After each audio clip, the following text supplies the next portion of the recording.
Of housing has been plaguing the government, and one solution up for discussion is raising some eyebrows.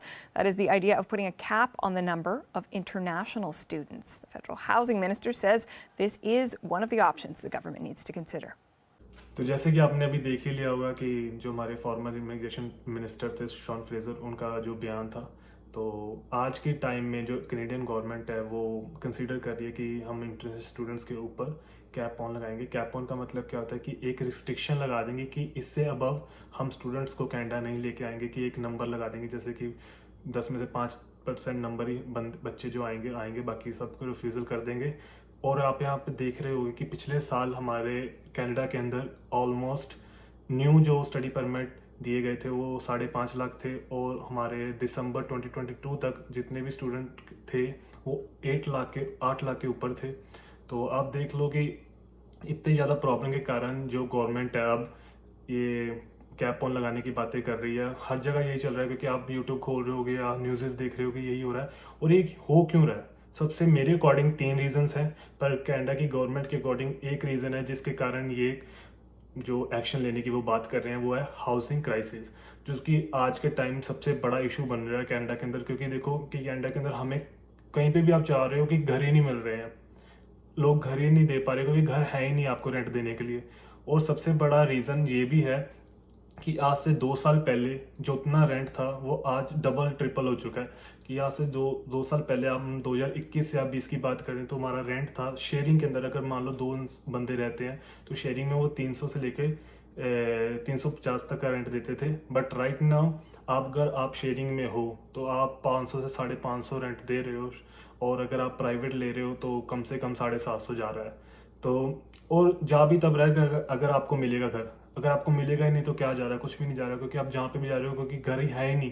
क्योंकि Canada के अंदर सिर्फ रहने के लिए कुछ गिनी चुनी जगह ही हैं, सिटीज़ हैं, लाइक वैंकूवर, टोरंटो हो गया, ऐसे ऐसे बड़े बड़े शहर हैं। तो मोस्टली जो हमारे इमिग्रेंट्स होते हैं, मैं यहाँ पे इंटरनेशनल स्टूडेंट्स की बात नहीं करूँगा क्योंकि कल वो ही एक रीज़न नहीं है, बट गवर्नमेंट आपको पता ही है इस पे कैप ऑन लगाए क्योंकि इंटरनेशनल स्टूडेंट्स पे लगेगा सबसे पहले तो।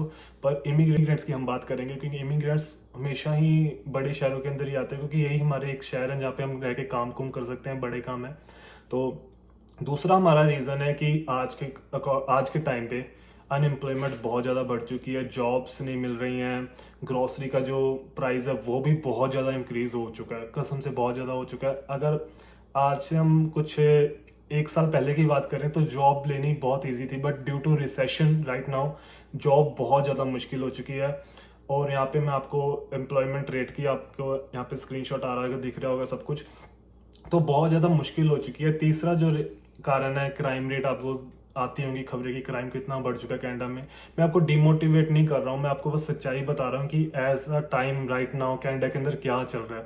कनाडा में अब जैसे कि पहले हमारे सब कहते थे Canada is a place, is a heaven for like immigrants, but now हम जी ही नहीं सकते, हम क्या करेंगे? कुछ भी नहीं कर पाएंगे। क्योंकि अगर आप रेंट देने जाते हो तो आपकी कितना, मतलब एक मान लो अगर आप 2000 कमाते हो तो अगर आपका 700-800 सिर्फ रेंट में चला जाता है, उसके बाद 200 या 300 आपका ग्रोसरी में चला जाता है, फिर ट्रांजिट में चला जाता है 200-300, आप सेविंग क्या करोगे? सेविंग तो कुछ हो ही नहीं रही है ना।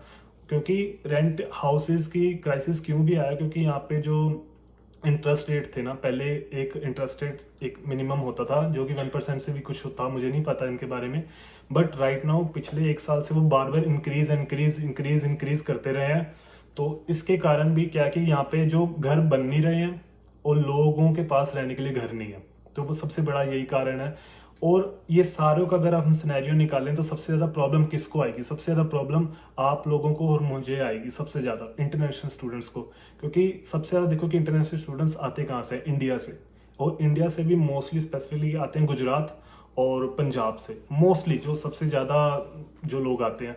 तो इवेंचुअली क्या होगा कि हमारा जो रिफ्यूज़ल रेट है वो इंक्रीज़ होने वाला है, क्योंकि राइट नाउ आपको पता है इलेक्शन आने वाले हैं कनाडा के अंदर। तो जो हमारी रूलिंग पार्टी है जैसे कि जस्टिन ट्रूडो वाली, उनके ऊपर जो हमारी अगेंस्ट में जो पार्टी है वो बहुत ज़्यादा ब्लेमिंग कर रही है कि आपके कारण ये सब कुछ हुआ है। अगर मैं वीडियो में चला भी दूंगा, आपको वीडियो सुन लेना। वो कहते हैं कि सिर्फ जस्टिन ट्रूडो के कारण हुआ है क्योंकि इन्होंने कंट्रोल नहीं रखा, इन्होंने इमिग्रेंट्स बुलाते रहे और कोई भी सिस्टम नहीं देखा कि कैसे होगा।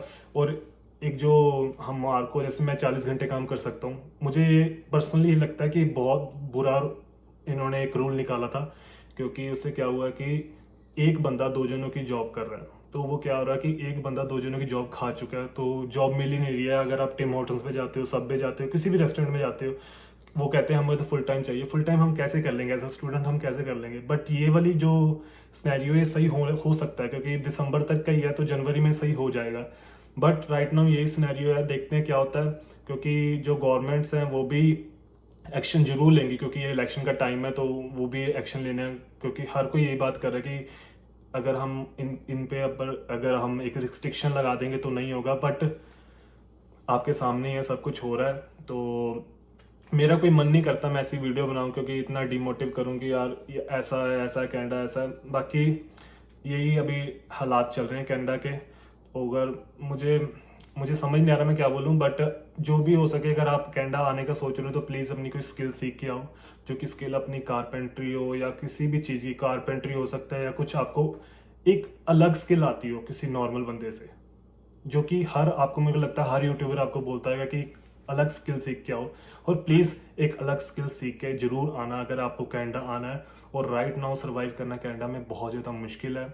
हाउसिंग क्राइसिस चल रहे हैं, एम्प्लॉयमेंट नहीं है, मिलती है, जॉब मिलती है, पर ढूंढना बहुत ज़्यादा पड़ता है। ऐसा नहीं कि अगर आपको एक जॉब से हट के तो दूसरे जॉब आपको मिल जाएगी, ऐसा नहीं है।